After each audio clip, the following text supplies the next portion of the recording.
மற்ற மதத்தில் இருக்கிற சிலரும் அவர்களுடைய சன்மார்க்க கோட்பாடுகள் அந்த வைராக்கியம் மற்றவர்களை விட அதிகமாக இருக்கும்.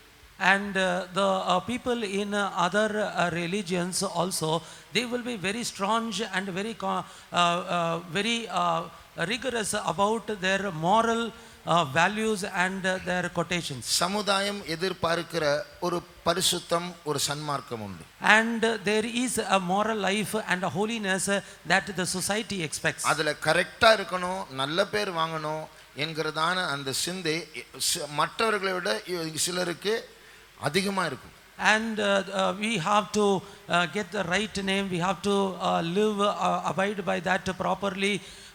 There are few people who have more longing, more desire than others. ஆனா அவங்க யாருக்கும் அப்படி இருக்கிறதுனால, கரெக்டா இருக்கிறதுனால, நல்ல பேர் வாங்குறதுனால, சன்மார்க்கரா இருக்கிறதுனால பரலோகத்துக்கு போக முடியாது. Just because they are living a moral life, because they are living in the right manner, they cannot go to heaven. எல்லா மார்க்கங்களும் சொல்லுகிறது நல்லவர்கள் பரலோகத்துக்கு போவார்கள், கெட்டவர்கள் நரகத்துக்கு போவார்கள். And every religion, other religion says that all good people will go to heaven and all the evil people will go to hell. ஆனால் Bible சொல்லுகிறது கெட்டவர்கள் நரகத்துக்கு போவார்கள், நல்லவர்களும் நரகத்துக்கு போவார்கள்.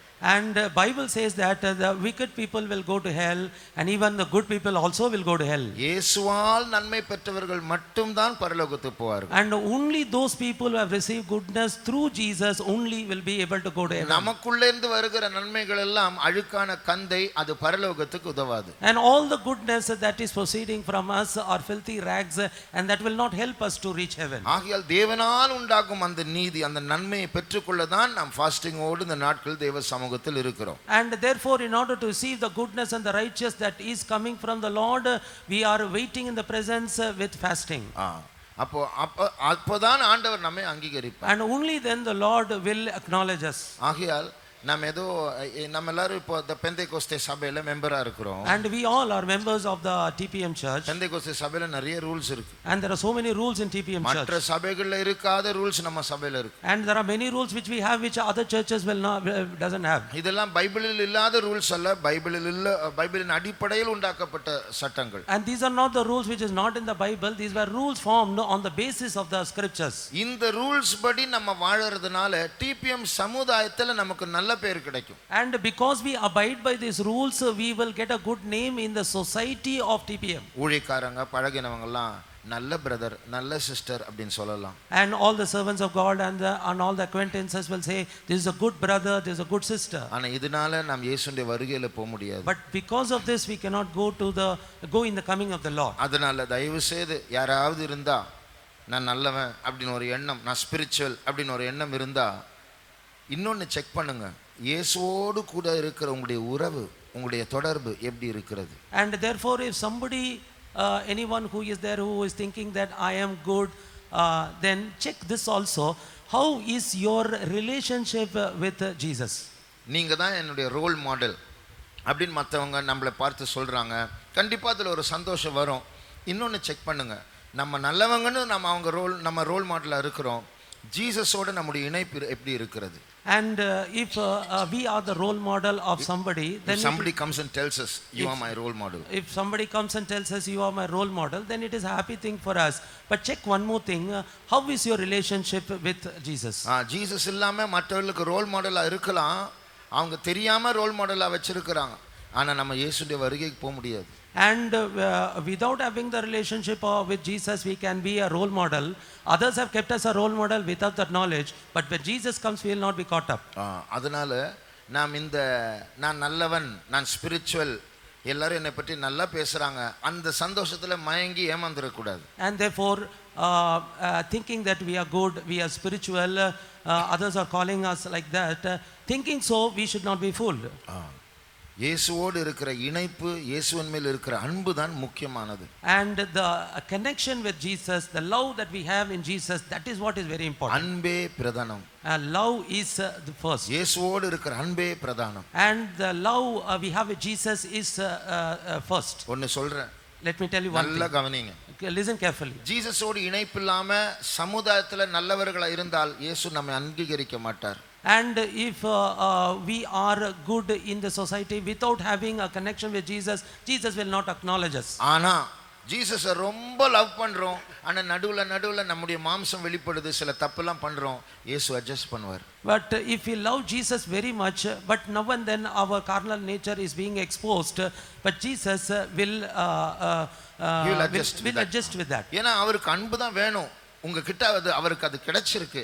அதனால மற்றதெல்லாம் அவர் நான் பார்த்துறேன், பரவாயில்ல, நீ மாறுவ, நான் மாத்துறேன் அப்படின்னு அவர் சொல்லி அட்ஜஸ்ட் பண்ணிட்டு இருப்பார். It is because love is the one that he wants from us. Therefore, if we are falling short in other things, he will tell, I will adjust other things. இது சிலருக்கு புரியாது, அதாவது சன்மார்க்கருக்கு புரியாது.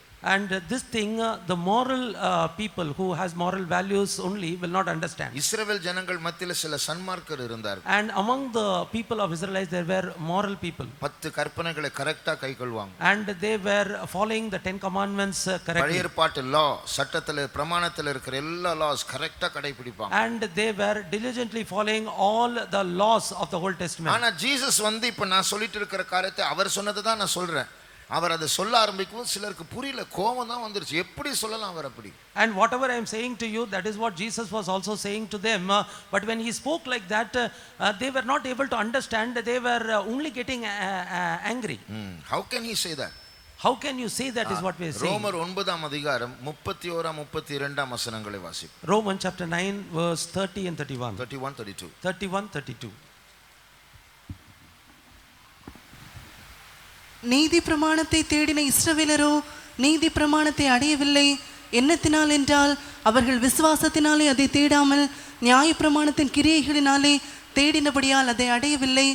இடறுதற்கான கல்லில் இடறினார்கள். இடருக்கான கல்லில் இடறினார்கள். They stumbled at that stumbling stone. அதான் அந்த stumbling stone, அந்த இடறக்கூடிய கல் என்ன? And what is that stumbling stone? அவர்தான் ஜீசஸ். He is Jesus. அவர் சொன்ன வார்த்தைகள் அவங்களுக்கு புரியல, அவர் சொன்ன உண்மையினால இடறியே போயிட்டாங்க. And whatever he came to say they did not understand, and through the words that he spoke they stumbled. இதே போல நம்ம சின்ன வயசுலேருந்து எங்கள் அப்பா அம்மா இப்படி என்னை வளர்க்கல, நான் நல்லவன், நான் நல்லவள் இப்படின்னு ஒரு மைண்ட் செட்டோட நம்ம வளர்ந்து இப்போ கூட நம்ம சமுதாயத்தில் நல்ல பேர் உள்ளவங்க, ஒழுக்கமுள்ளவர்களாக இருக்கலாம். ஆனால் ஜீசஸோடு இணைப்பு இல்லைன்னா எல்லாமே வேஸ்ட், எல்லாமே கந்தை, எல்லாமே நத்திங். அப்படிதான் பைபிள் இருக்கு. And from the little age, my parents did not bring me like this. I am a good boy or a girl. If we are growing in this manner, and you may be getting a good name in the society also, but if there is no connection with Jesus, then everything is waste and it's filthy rags. நான் சொல்வதற்கு ஆதாரமாக 1 கொரிந்தியர் 13ஆம் அதிகாரம் முதல் வசனத்தை வாசிப்போம். Let's read முதல் 2 வசனங்கள். 1 Corinthians chapter 13 first 2 verses are evidence for the things I have said. நான் மனுஷர் பாஷைகளையும் தூதர் பாஷைகளையும் பேசினாலும் அன்பு எனக்கு இராவிட்டால் சத்தமிடுகிற வெண்கலம் போலவும் ஓசையிடுகிற கைத்தாளம் போலவும் இருப்பேன். நான் தீர்க்க தரிசன வரத்தை உடையவனாயிருந்து சகல ரகசியங்களையும் சகல அறிவையும் அறிந்தாலும் மலைகளை பேர்க்கத்தக்கதான சகல விசுவாசம் உள்ளவனாய் இருந்தாலும் அன்பு எனக்கு இராவிட்டால் நான் ஒன்றும் இல்லை. எனக்கு பைபிள் வசனம் நிறைய மனப்பாடமா தெரியும், அறிவு இருக்கலாம். And I may have the ability to recite many எனக்கு verses. தீர்க்க தரிசன வரம் இருக்கலாம். I have the gift of prophecy. மலைகளை பெயர்க்கக்கூடிய விசுவாசம் எனக்கு இருக்கலாம். And I may have the faith to remove mountains. பல அந்நிய பாஷைகளை பேசக்கூடியதான ஒரு அபிஷேகம் எனக்கு இருக்கலாம். I may have the anointing to speak different kinds of tongues. ஆனால் எனக்கு அன்பில்லாம இதெல்லாம் இருந்தாலும், but if I don't have love and if I have all these things, எத்தனை mark? what is the mark we get? 0 mark. 5 mark கூட இல்ல, 0. அவன் ஒன்றுமே இல்லன்னு பைபிள் இருக்கு, ஒன்றுமே 0 mark. Not even 5 marks, he will get 0 marks.